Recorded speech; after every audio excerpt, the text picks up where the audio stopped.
Papakain tayo ng manok. Mais. Ito pa yung pinapakain ko. Mais.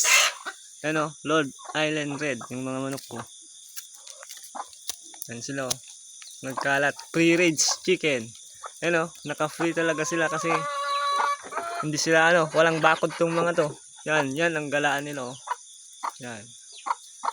Ito yung kain ko. Dito naman yung yung alaga kong kambing buntis.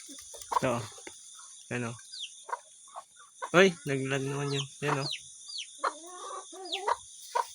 kain ka din ng mais. Dalawa sila dito, dalawang buntis yung isa. Yan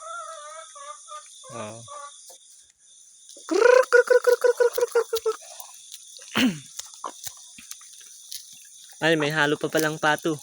Halo-halo yung mga alaga ko dito. Ay, tingnan natin yung yung tanim kong dragon fruit. Namumulaktak kasi, Lapit tayo, lapit.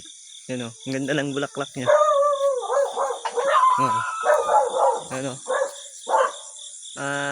25 ang bunga niya, 25 pieces.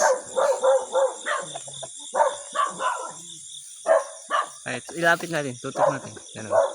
Yan nalalanta na kagabi kasi ito nakabukas. Gabi siya bumubukas.